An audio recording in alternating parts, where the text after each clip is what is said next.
Everyone welcome back to this new video. साथियों, आप सभी का स्वागत है इस नए क्लास में जो टेस्ट सीरीज है आर ओ स्पेशल आयोग के नए पैटर्न पर। इस क्लास में स्वागत है। सबसे पहले तो बता दूं, आज की क्लास में हम लोग स्टार्ट करेंगे 31 से स्टार्ट करेंगे। इसके पहले वाली क्लास मैंने लिंक दे दिया डिस्क्रिप्शन में। जो लोग नहीं देखे टॉप 30 क्लास को देख लीजिएगा। थोड़ा थोड़ा करके हम लोग अभी क्लास को लेकर आगे बढ़ रहे हैं, ताकि आपका एक रिवीजन भी होता रहे और अलग अलग जो टॉपिक्स हैं, सब्जेक्ट है, उसके कुछ कुछ क्वेश्चन आप लोग करते रहें। तो आज भी हम लोग इसी तरीके से कुछ मोस्ट इंपॉर्टेंट प्रश्नों को देखेंगे, है ना। और उसके साथ साथ बता दें, करंट अफेयर की क्लासेस आ गई हैं, है ना, दिसंबर, और उसके पहले सारी क्लासेस तैयार हो रही हैं। क्रॉनिकल मैगजीन का आपका मोस्ट इंपॉर्टेंट चल ही रहा है। तो सारी चीज़ें आप एक बार जरूर जाकर विजिट कीजिए चैनल के, और उस पर प्लेलिस्ट पे देखिए, वहाँ पे करंट अफेयर आर स्पेशल बहुत सारी चीज़ें आपके लिए हेल्पफुल है, वो ज्वाइन कीजिए। और पीडीएफ नोट्स के लिए मैं फिर से बता दूँ कि टेलीग्राम चैनल जीएस सक्सेस मंत्रा के नाम से उसको ज्वाइन कर लीजिएगा। और जो कोई भी आपके डाउट्स हो साथियों, क्या कीजिएगा, कमेंट कीजिएगा, कमेंट करके हमें बताइए, है ना। उसके अकॉर्डिंग जो भी क्लासेस हैं बाकी चीज़ों को अपडेट किया जाएगा। चलिए स्टार्ट करेंगे आज की अपनी क्लास को।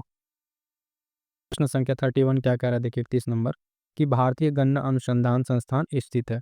ये बहुत ही महत्वपूर्ण प्रश्न है। जब भी इस तरीके कोई संस्था वाला पूछा जाता है, तो खास करके आर ओ में आप देखेंगे, इससे जो है 3 से 4 प्रश्न, अगर पूरा पेपर का एनालिसिस आप करें, तो संस्था खास कर उत्तर प्रदेश से स्पेशल से यहाँ से प्रश्न पूछे जाते हैं। ऑप्शन आपके पास प्रयागराज, मेरठ, लखनऊ या गोरखपुर। सही उत्तर बताइएगा कि भारतीय गन्ना अनुसंधान संस्थान कहाँ स्थित है। तो इसका जो सही उत्तर हो जाएगा साथियों, है ना, ऑप्शन सी, ठीक है, लखनऊ। लखनऊ में जो है भारतीय गन्ना अनुसंधान संस्थान स्थित है। और इसकी स्थापना जो है, ये भी याद रखिएगा, 1900, है ना, 52 में, 1952 में इसकी स्थापना होती है। और इसके साथ-साथ 1-2 पॉइंट और जो मैं आपको बता दूँ, उसको थोड़ा-सा ध्यान रखिएगा। जैसे कि पूछा जाता है, ये तो आपका ऑप्शन यहाँ पे सी सही हो गया, ठीक है?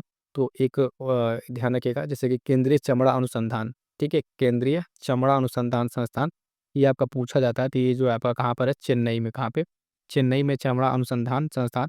और एक और ध्यान दीजिएगा, गन्ना प्रजनन संस्थान। गन्ना जो है, प्रजनन संस्थान की अगर हम बात करें, ध्यान से सुनिएगा, प्रजनन संस्थान ये कोयंबटूर में है। कहाँ पर है? कोयंबटूर में है। ठीक, इसके साथ एक और इम्पोर्टेंट मैं आपको बता दूं, ठीक है, केंद्रीय जूट, ठीक है, केंद्रीय जूट अनुसंधान जो है प्रौद्योगिकी संस्थान, ये कहाँ है? वर्धमान में। कहाँ है? वर्धमान में। तो ये 3-4 पॉइंट अन्य जो आपको मैं बता रहा हूँ, ये सब याद रखिएगा। यहाँ से प्रश्न आपको देखने को मिलते हैं। आगे बढ़ेंगे, देखेंगे अगला प्रश्न। अगला प्रश्न कह रहा है, अगला प्रश्न 32 नंबर, कह रहा है कि ब्रिटिश भारत के इतिहास में पहली जनगणना किस वायसराय के काल में संपन्न हुई। तो यहाँ पे ध्यान देने वाली बात है, एक तो पूछता है पहली जनगणना, और ये पूछता है रेगुलर जनगणना, ठीक है। तो ध्यान दीजिएगा, ऑप्शन देखिएगा, इसका क्या क्या दिया है। कह रहा है कि Lord Ripon, Lord Wellington, Lord Mayo और लॉर्ड कॉर्नवालिस। तो इसका जो सही उत्तर हो जाएगा साथियों, प्रश्न संख्या 32 का, यहाँ पे सी, लॉर्ड मेयो। अब यहाँ पे मैं प्रश्न क्यों आपसे कह रहा था पहली जनगणना, तो देखिएगा, जो पहली जनगणना है, ये लॉर्ड मेयो के टाइम पे स्टार्ट होती है, ठीक है, जो लगभग ये 1800 कब 72 के आसपास की बात है, ठीक है, इसके कार्यकाल में संपन्न होता है। और उसके बाद से 10 वर्ष के बाद जो है रेगुलर अगर जनगणना के, नियमित जनगणना अगर कहिए, नियमित जनगणना, तो इसके 10 साल बाद लगभग लगभग 1881 में आप देखेंगे, तो लॉर्ड रिपन के समय में स्टार्ट होती है। तो वो वाला ना यहाँ पे नहीं होगा।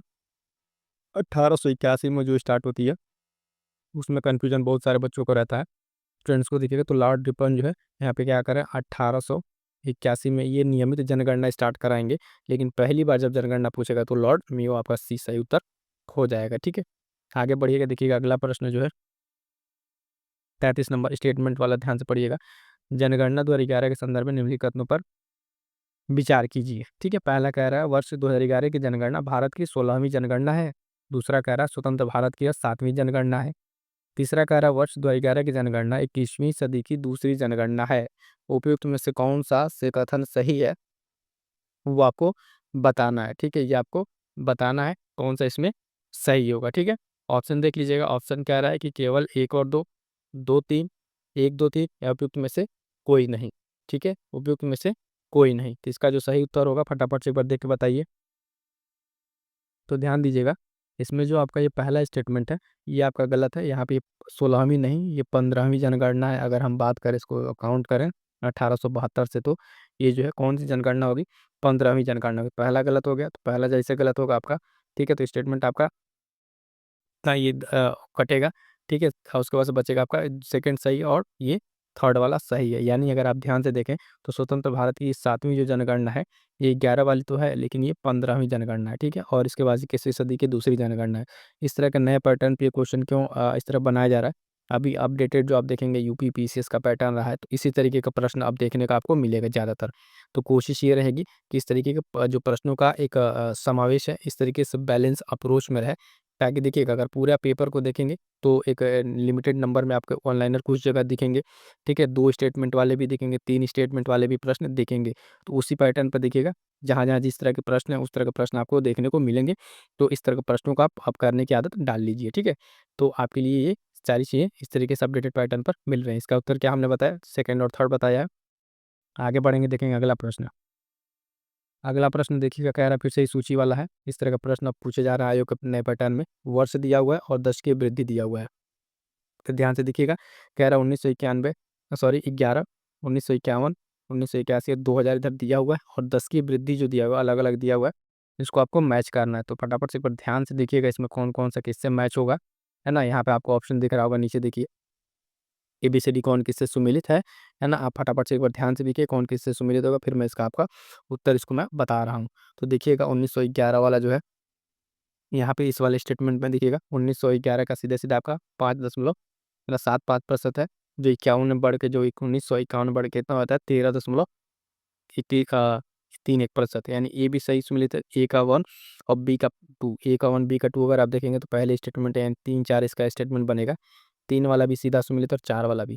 ठीक है, तो इस तरीके से प्रश्न जब कई बार ऑप्शन में रहते हैं, तो आपको देख के लगाना है। कई बार होता है जब सही आंसर तक हम पहुँचते हैं तो क्लियर नहीं कर पाते हैं। एबीसीडी जो अगर दिया रहता है कि 1, 2, 3, 4 ही है, लेकिन इस तरह का ऑप्शन भी सेट रहते हैं आयोग के पैटर्न के हिसाब से देखें तो, है ना? तो यहाँ पे वही है, इसका जो सही उत्तर होगा क्या होगा? Option A 1, 2, 3, 4। यानी अगर हम बात करें तो ये चारों के चारों अपने आप में क्या है, सीधे-सीधे इसका सुमेलन होगा।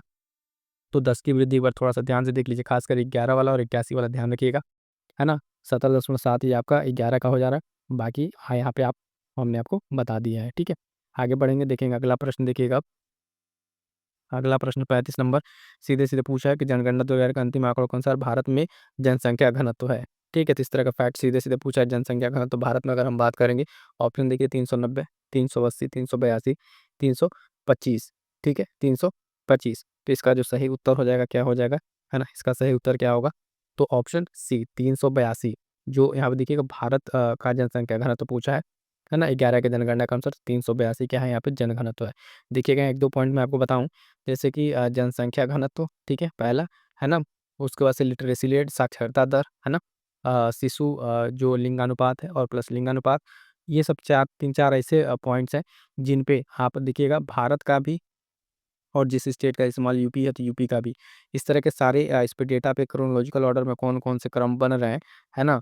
कौन-कौन से पहले स्थान पे, कौन दूसरे स्थान पे, कितना-कितना है, किस जिले का है, ये डेटा आप एक जगह कोशिश कीजिएगा कलेक्ट कर लीजिएगा, है ना? टेलीग्राम साथ जुड़िएगा, वहाँ पे हम कोशिश करके बहुत जल्दी आपको पीडीएफ प्रोवाइड करा देंगे, जहाँ पे एक जगह शॉर्ट नोट्स में सारे के सारे डेटा आपको देखने को मिल जाएँगे। देखिए उसी तरीके का भी जो प्रश्न कहे थे, उसी तरीके के प्रश्न है। कह रहा है 36 नंबर में क्या? शीर्ष 3 लिंगानुपात वाले राज्यों का सही क्रम, आरोही क्रम आपको बताना है। अब देखिए, पहली चीज़ तो आपको लिंगानुपात पता होनी चाहिए, ठीक है? लिंगानुपात अब इसमें जो पूछ रहा है, राज्यों का क्रम पूछ रहा है। यही पैटर्न है जो आपसे अब आयोग डिमांड कर रहा है। ध्यान दीजिएगा कि ये जो मैं आपको बार-बार कह रहा हूँ, अब जो उस तरीके के प्रश्न आप कर रहे हैं, उससे थोड़ा-सा बाहर आइए और इस तरह के प्रश्नों करने की आदत डालिए। तभी जाके आप जो है, वर्तमान जो कॉम्पिटिशन है, इसमें आप बीट करके अपनी सिलेक्शन ले पाएँगे, ठीक है? तो ध्यान दीजिएगा इसमें जो है, क्या है? ऑप्शन देख लीजिएगा, आंध्र प्रदेश, तमिलनाडु, केरल है, या फिर तमिलनाडु, आंध्र प्रदेश, केरल, केरल, तमिलनाडु, आंध्र प्रदेश, ठीक है? ऑप्शन देखिए आप एक बार फटाफट से कौन सा सही बैठ रहा है, फिर मैं आपको सही उत्तर बताता हूँ। सिर्फ 3 लिंगानुपात में साथियों ध्यान दीजिएगा, 36 का जो आपका सही उत्तर हो जाएगा ऑप्शन ए, ठीक है? क्या होगा? ऑप्शन ए आप यहाँ पे सही होगा, आंध्र प्रदेश, तमिलनाडु और केरल। इसमें अगर हम बात करें तो आंध्र प्रदेश में अगर आप देखेंगे तो 933, ठीक है? 933 आंध्र प्रदेश का है। तमिलनाडु की अगर बात कीजिएगा, तमिलनाडु की, तो देखिएगा तमिलनाडु का आपका कितना हो जाएगा, 996। और केरल की अगर आप बात करेंगे तो केरल का देखिएगा लगभग 1084, यानी 1084 आपका यहाँ पे हो जाएगा। सबसे ज़्यादा केरल का होगा, तो इस हिसाब से अगर आपको पता होता, ठीक है, तो ऑप्शन कट करते हैं, तो केरल के हिसाब से ये कट जाता, ये 2 कट जाता, बाकी ये दोनों में कन्फ्यूजन होता। तो इस तरह के डेटा हैं, एक बार ओवरव्यू दिए रहेंगे कि टॉप 3, टॉप 5 कौन-कौन से राज्य हैं, तो अब जाके आप तक इस तरह के प्रश्नों को आप कर पाएँगे। अगला प्रश्न देखिएगा इसी तरीके से फिर से है, वो किस किस पे है? कि जनगणना वाला शीर्ष केंद्र शासित प्रदेशों को बात कर रहा है, उसका आरोही क्रम आपसे पूछ रहा है। हाँ, कौन कौन सा है? ऑप्शन में रीड कर रहा हूँ, ध्यान दीजिएगा। लक्षद्वीप है ना, दमन दीव, पुदुचेरी, चंडीगढ़ और दिल्ली। ठीक है, ये मतलब इसी तरीके से इसमें सारा ऑप्शन एक बार आप ध्यान से देखिए, ABCD में कौन सा होगा, क्या आप सेट कर पा रहे हैं इसमें, है ना। फिर मैं आपको इसका आंसर बताता हूँ। ठीक है, प्रश्न संख्या जो आपका 37, ध्यान दीजिएगा। उसको देखिए, ABCD में कौन सा आपका सेट होगा। आरोही क्रम पूछ रहे, केंद्र शासित जनघनत्व के मामले में ध्यान दीजिएगा, पूछ रहा है। ऊपर वाला लिंग अनुपात पे था, ये जनघनत्व के बारे में पूछ रहा है। ठीक है, तो इसका भी अगर आप उत्तर देखें तो जनघनत्व के मामले में होगा सबसे जो क्रम बैठ रहा है, ऑप्शन ए आपके यहाँ पे सही बैठेगा, है ना। लक्षद्वीप, दमन दीव, पुदुचेरी, चंडीगढ़ और दिल्ली। इस तरीके के जो क्रम, यही क्रम आपका जो है 2011 की जनगणना के अनुसार, 2011 की जनगणना के अनुसार केंद्र शासित प्रदेशों का यही क्रम जो है आपका सही बैठेगा।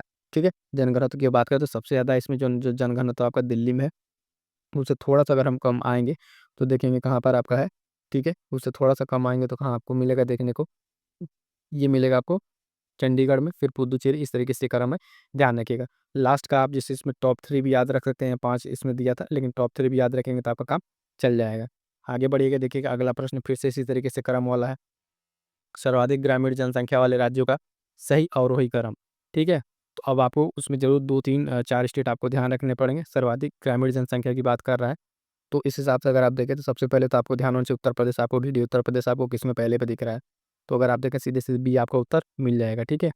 ऑप्शन बी सही उत्तर हो जाएगा, क्योंकि उत्तर प्रदेश में सबसे ज़्यादा है राज्यों का सही क्रम, यहाँ पे एक ऑप्शन से आपका काम चल जाता है। ठीक है, उत्तर प्रदेश में अगर हम बात करेंगे तो यहाँ पे जो प्रतिशतता है उत्तर प्रदेश में, तो ध्यान रखिएगा लगभग यही 18.63% के आसपास है। बिहार की अगर बात कीजिएगा तो 11.07। पश्चिम बंगाल में अगर आप देखें तो ये आपका यहाँ पे कितना पड़ेगा, यहाँ पे हो जाता है आपका लगभग 7.46%। और महाराष्ट्र में अगर आप देखिएगा तो लगभग 7.4% है। कितना? 7.4%। तो पहले ही मैंने बता दिया, तो उत्तर प्रदेश का सबसे ज़्यादा, इस हिसाब से आपका ऑप्शन मिल जाता है, 20 सही उत्तर हो जाएगा। क्लियर है यहाँ तक? एक बार और साथ ही बता दें कि जो साथी यहाँ पर नए हैं वो फटाफट इस चैनल से जुड़ जाएगा, बहुत जल्दी क्रिया आर ओ स्पेशल, ठीक है, पूरा इस पे काम चल रहा है। पैटर्न पर नए आपके टेस्ट सीरीज भी मिलेंगे ना। और उसमें हमने एक ही चीज़ कर रखा है, टेलीग्राम पे सारे टेस्ट सीरीज जो आप यहाँ पे से लगा रहे हैं, इस तरह से लगा ही सकते हैं। क्विज फॉर्म में मिलेगा। करंट अफेयर पे कंप्लीट काम चल रहा है, बहुत जल्दी सारी चीज़ें आपको अपडेट मिल जाएंगी जो आपके लिए हेल्पफुल होंगी। आर ओ और जो आपका 25 का PCS होने वाला है, उसमें जो नया अपडेट करंट अफेयर का पैटर्न, उस पर सारी चीज़ों पे काम चल रहा है। अपने साथियों तक शेयर कीजिएगा और एक बार वीडियो को लाइक कर दीजिएगा और दोस्तों तक शेयर जरूर कर दीजिएगा। ठीक है, आगे बढ़ते हैं, देखते हैं नेक्स्ट प्रश्न। एक यहाँ पे छोटा सवाल है, देखिएगा क्या कह रहा है कि विश्व जनसंख्या दिवस कब मनाया जाता है। तो सीधा-सीधा देखिए, 12 जुलाई, 15, 11 या 9 जुलाई। तो विश्व जनसंख्या दिवस की अगर आप बात करेंगे तो आपको ये पता होना चाहिए कि विश्व जनसंख्या दिवस जो है ये कब मनाया जाता है। तो ध्यान देंगे, ये मनाया जाता है 11 जुलाई को। ठीक है, ऑप्शन सी सही उत्तर हो जाएगा यहाँ पे, 11 जुलाई को मनाया जाता है विश्व जनसंख्या दिवस। अच्छा, एक ही जो अभी रिसेंट के एग्जाम में हमने नोटिस किया, अगर आपको भी ध्यान अगर दिए होंगे, जो दिवस पूछ रहा है जनरली, ठीक है, तो मोस्ट ऑफ उस दिवस में ना, जो राष्ट्रीय स्तर के नहीं, विश्व स्तर के, आपको विश्व स्तर का ही जो है ना, अभी पीसीएस वाले में भी विश्व मधुमेह या फिर विश्व स्तर के टीबी जो भी है, मतलब विश्व स्तर का आपसे पूछ रहा है। और उसके साथ साथ अंतर्राष्ट्रीय, मतलब इस तरह का नाम देखें। जनरली जो अब राष्ट्रीय स्तर का है, लगभग लगभग सबको याद हो चुका है कि ये दिवस मनाया जाता है। उससे थोड़ा हट के अब उस वाले पैटर्न पे जा रहा है। तो जो आपका ये दिवस है, कहने का मतलब ये है, तो आप ध्यान दीजिएगा, जो विश्व स्तरीय अंतर्राष्ट्रीय दिवस है उसको आप थोड़ा ध्यान में रखिएगा। आगे बढ़ते हैं, देखते हैं अगला प्रश्न। अगला प्रश्न है, साथियों ध्यान दीजिएगा, 40 नंबर फिर से आपका उसी पैटर्न पे, उत्तर प्रदेश में सर्वाधिक आबादी वाले 5 जिलों का अवरोही क्रम आपको बताना है। तो इस तरीके से जो सेंसस और डेटा का आपका पूरा एक है, आपको अच्छे से जब तैयार करेंगे तभी जाकर आपका यहाँ पे प्रश्न बन पाएगा। ऑप्शन देखिएगा, कह रहा है प्रयागराज, मुरादाबाद, गाजियाबाद, आजमगढ़, लखनऊ, किसी को 5 में अरेंज किया हुआ है। आप एक बार फटाफट से बी देखिए, ऑप्शन सी देखिए कौन-कौन सा है, और डी देखिए। थोड़ा-सा कुछ सेकंड का समय लीजिए और अपने आप से मिला के देखिए कौन-सा आपका सेट बैठ रहा है, ठीक है?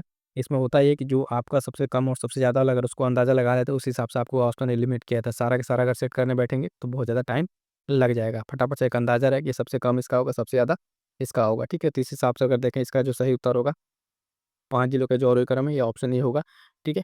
प्रयागराज, मुरादाबाद, गाज़ियाबाद, आजमगढ़, लखनऊ, ठीक है? ये आपका यहाँ पे सही उत्तर होगा। देखिए, प्रयागराज की जनसंख्या, उसके मुरादाबाद, है ना? इस तरीके से सर्वाधिक आबादी वाले जो 5 जिले आपके हैं, आपको ध्यान में रखना है, ठीक है? आगे बढ़ते हैं, देखते हैं अगला प्रश्न, देखिएगा फिर इसी तरीके से 41 नंबर। कह रहा है सबसे कम आबादी वाले निम्नलिखित जिलों का आरोही क्रम। वहाँ पे अवरोही क्रम पूछा था, यहाँ पे आरोही क्रम पूछ रहा है। और क्या कह रहा है, सबसे कम आबादी वाले। फिर से देखिए इसमें कौन कौन से जिला दिया हुआ है, हमीरपुर, श्रावस्ती, ललितपुर, चित्रकूट, महोबा। ठीक है, इसी तरह के प्रश्न आपको देखने को मिल रहे हैं, है ना। तो आपको इस तरह का प्रश्नों की प्रैक्टिस करना बहुत जरूरी है अपडेटेड पैटर्न के अनुसार। तो यहाँ पे देखेंगे कौन सा ऑप्शन सही होगा, आप एक बार फिर से सारे ऑप्शन को देखिएगा कौन सा सेट बेटर है। तो यहाँ पे जो सही उत्तर होगा आपका 41 का बी होगा, महोबा, चित्रकूट, हमीरपुर, श्रावस्ती और ललितपुर। ये जो आपका है क्या है, जिलों का एक क्रम है जो सबसे कम आबादी वाले हैं, इस तरीके से। ठीक है, सबसे कम और सबसे ज़्यादा क्रम में आपको ध्यान में रखना है। आगे बढ़ेंगे, क्लियर हो गया ना ये वाला। चलिए आगे बढ़ते हैं फिर से इसी तरीके का एक प्रश्न।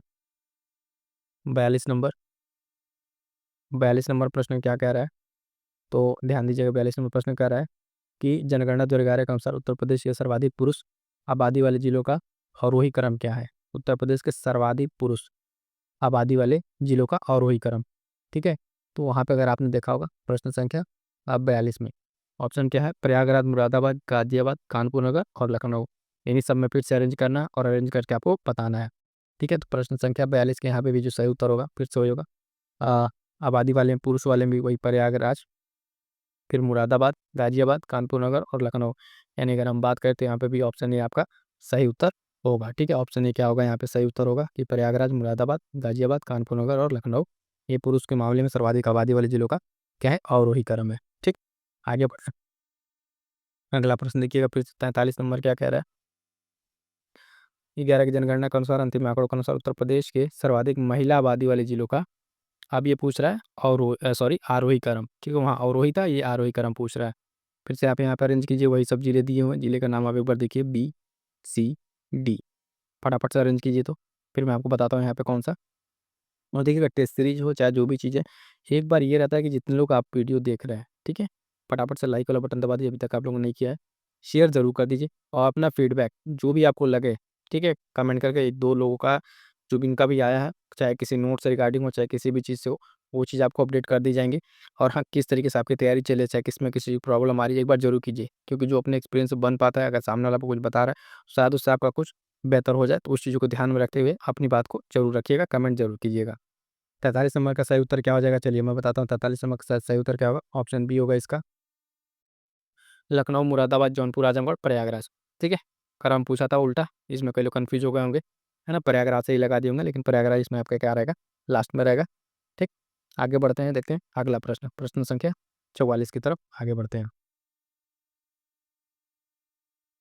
प्रश्न संख्या 44 देखिएगा, कह रहा है उत्तर प्रदेश जनगणना 2011 के संदर्भ में निम्नलिखित में से कौन सा सही नहीं है। ध्यान दीजिए, पहले कह रहा है सही नहीं है। ठीक है, 4 स्टेटमेंट है, अभी अरेंज नहीं करना है, लेकिन चारों स्टेटमेंट दिया हुआ कोई एक गलत होगा, आपको देख के बताना है। पहला मैं बता रीड कर रहा हूँ, ध्यान सुनिएगा। कह रहा है 2001 से 11 के दौरान प्रदेश की जनसंख्या की दशकीय वृद्धि लगभग 20.22% रही थी। ठीक, प्रदेश में पुरुष एवं महिला की दशकीय वृद्धि क्रमशः 19.31 और 21.23% रही थी। जो सी कह रहा है कि जो दशकीय जनसंख्या वृद्धि दर है उसकी दृष्टि से देश में उत्तर प्रदेश का 15वां स्थान है। उत्तर प्रदेश में जनसंख्या की दशकीय वृद्धि दर जो है राष्ट्रीय औसत वृद्धि से कम है। ठीक है, तो ये 4 ऑप्शन इसमें बताना आपको है कौन सा सही नहीं, 3 सही है, ठीक, इसमें कोई गलत है। प्रश्न संख्या 44, तो इसका जो सही उत्तर होगा ध्यान दीजिएगा, ऑप्शन डी, डी वाला आपका गलत है। इसमें कह रहा है उत्तर प्रदेश की जो जनसंख्या दर रही है, कह रहा है कि राष्ट्रीय वृद्धि दर से कम थी, तो ये बात बिल्कुल गलत है। क्योंकि अगर हम आपको डेटा बताएं तो ध्यान दीजिएगा, जो 10 की वृद्धि दर थी उत्तर प्रदेश की जो थी, आप देखेंगे 20.22 थी, और राष्ट्रीय स्तर पे कितनी थी, 17.7। इसका मतलब है कि आप देखेंगे इससे ये अधिक ही है। ठीक है, तो राज्य की क्या थी, अधिक थी, और राष्ट्रीय स्तर पे कम थी। बाकी जो अन्य इसमें स्टेटमेंट है वो पहला भी सही है, दूसरा भी सही है, तीसरा भी अपनी जगह पर सही है। स्टेटमेंट के बाद देख लीजिए, अगर आपको पॉइंट्स नहीं आ रहा है तो इसका शॉर्ट नोट्स बना लीजिएगा। बाकी सही इन्होंने इसको कर दिया कि ये वाला गलत है, तो सही उत्तर गलत ही पूछा था, तो गलत वाला यहाँ पे सही हो जाएगा। आगे बढ़ेंगे, देखेंगे प्रश्न संख्या 45। प्रश्न संख्या 45 क्या कह रहा है साथियों, ध्यान दीजिएगा। कह रहा है जनगणना 2011 के अनुसार उत्तर प्रदेश की कुल साक्षरता प्रतिशत है। ठीक है, कुल साक्षरता प्रतिशत उत्तर प्रदेश का पूछा है 67.7%। ठीक है, 77.3, 57 या 80.5। यहाँ पे क्या पूछ रहा है, उत्तर प्रदेश की कुल साक्षरता आपसे पूछ रहा है, ध्यान दीजिएगा, कुल साक्षरता। तो 45 का सही उत्तर क्या हो जाएगा साथियों, 45 का सही उत्तर हो जाएगा ऑप्शन ए, 67.7, 67.7% जो है उत्तर प्रदेश की अगर हम बात करें तो ये कुल साक्षरता दर है, कितना, ये 67.7 7। तो यहाँ से आपको ये भी पता होना चाहिए कि ये जो है राष्ट्रीय औसत दर से कम है, 5.3% कम है, यानी राष्ट्रीय औसत दर से क्या है, ये कम है। ये 67 कैसे आता है, यहाँ पे मैं आपको बता दूँ, आपका पुरुष वाला और महिला वाला। तो पुरुष का जो है उत्तर प्रदेश में आपका अगर देखें साक्षरता, तो ये 77.3% है, और महिला की अगर बात करें तो ये 57.2 है। ठीक, कितना, 57.2। नहीं, जो नीचे के दो ऑप्शन आपके हैं, ये पुरुष वाला, ये मेल वाला है, और ये फीमेल वाला है। ठीक है, इन दोनों का एवरेज अगर निकालें तो ये 67 पॉइंट आपका एवरेज आ जाएगा। ठीक है, आगे बढ़ते हैं, देखते हैं अगला प्रश्न, फिर से देखिएगा, साक्षरता क्रम में एक अरेंज करना है। उत्तर प्रदेश की जनगणना के अनुसार 11 के अनुसार न्यूनतम साक्षरता वाले 5 जिलों का आरोही क्रम बताइए। ऑप्शन देख लीजिए कौन कौन से पहले जिले हैं इसमें, फिर अरेंज कीजिएगा। एक बोल दे रहा हूँ, श्रावस्ती, बहराइच, बलरामपुर, बदायूं, रामपुर। इसी में आप कौन सा आपको अरेंज करना है, किस क्रम में, फटाफट से अपना समय लीजिए और इसको अरेंज करके बताइए कौन सा यहाँ पे सही होगा। ठीक है, चलिए मैं बताता हूँ यहाँ पे क्या इसका सही उत्तर होगा। यहाँ पे भी ऑप्शन इसका सही है, श्रावस्ती, बहराइच, बलरामपुर, रामपुर, बलरामपुर, बदायूं, रामपुर। ये जो है आपका न्यूनतम साक्षरता वाले जिलों का क्या है, आरोही क्रम है। ठीक है, तो सबसे कम साक्षरता अगर हम देखें तो आपको कहाँ पड़ता है, श्रावस्ती। इससे अगर आपने निकाल पाते, एक पॉइंट भी अगर पता होता तो कर पाते। कई बार क्वेश्चन ये होता है, क्वेश्चन कि हम देख के घबराए थे, अरे नहीं आएगा, लेकिन एक बार थोड़ा सा ध्यान से अगर आप लगाए होते तो न्यूनतम साक्षरता को पता है श्रावस्ती में, उसके बाद से बाकी जिले आते हैं, तो वहाँ से आपका एक क्रम सेट बैठ जाता, ऑप्शन यहाँ पर सही उत्तर हो जाता। प्रश्न संख्या 47 की अगर हम बात करेंगे, 47 क्या कह रहा है, उत्तर प्रदेश जनगणना 2011 के संदर्भ में निम्नलिखित कथनों पर विचार कीजिए। पहला कह रहा है स्टेटमेंट, पहला स्टेटमेंट कह रहा है कि 2001 से 11 के दशक में उत्तर प्रदेश में महिला साक्षरता में 15% की वृद्धि हुई है। ठीक है, 11 में सर्वाधिक जो महिला साक्षरता है वो कानपुर नगर में लगभग 75.1% इस जिले में पाई गई। पूछ रहा है कौन सा इसमें सही है, आइए ऑप्शन लेते हैं। कह रहा है केवल एक, केवल दो, दोनों, या एक या दो, दोनों नहीं।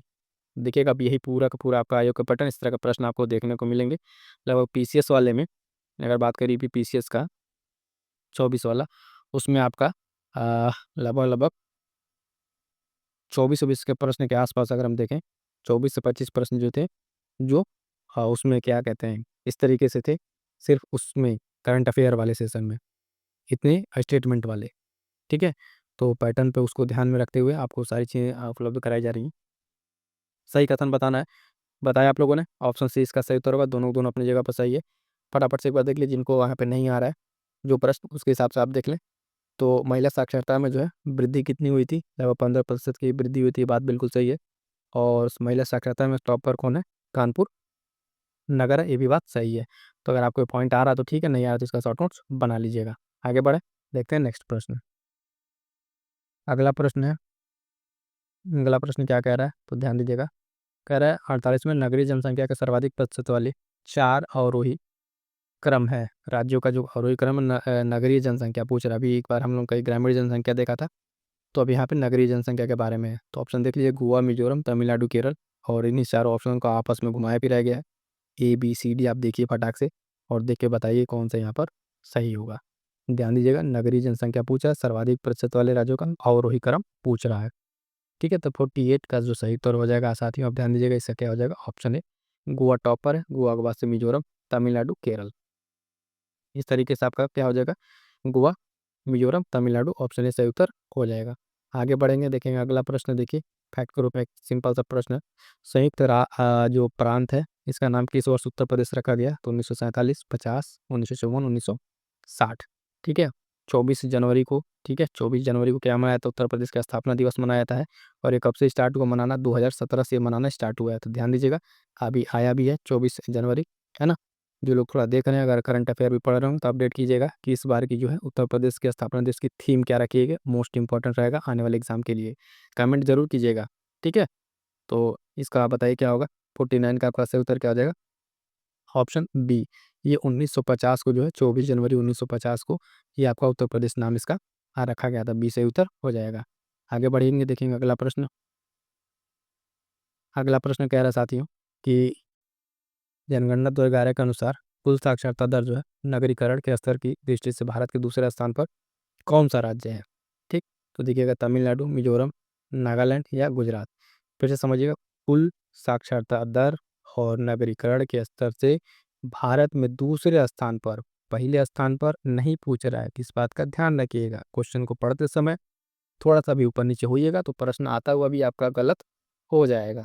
ठीक है, तो यहाँ पे द्वितीय स्थान पे अगर हम बात करेंगे तो देखिएगा द्वितीय स्थान पर कौन है, ऑप्शन हमने आपको बता दिया था, 50 का हो जाएगा बी मिजोरम। ठीक है, इस मामले में दूसरा स्थान पर कौन सा है, मिजोरम है। और पहले स्थान की मैं बता दूं, पहले स्थान पर कौन है, तो इस मामले में कौन सा है आपका केरल। ठीक है, केरल जो है ना, न ये शिक्षा के क्षेत्र में पहले पर है, और ये नगरीकरण के मामले में अगर देखेंगे तो केरल चौथे पर आ जाएगा। ठीक है, और अगर साक्षरता की दृष्टि से 5 राज्यों में टॉप पर बात करें नगरीकरण में, ठीक है, नगरीकरण में पहले पे की बात करेंगे तो गोवा। अभी ऊपर वाले ऑप्शन हमने देखा गोवा मिजोरम, थोड़ा-सा अगर आप ध्यान दें इस वाले क्वेश्चन में हमने गोवा किया था, मिजोरम तो दूसरा वाला आपका ये क्या है, नगरीय जनसंख्या में मिजोरम ही है ना? और गोवा पहले पर है, तो यहाँ पे दूसरा वाला ही पूछा था, बी आपका सही उत्तर मिजोरम हो जाएगा।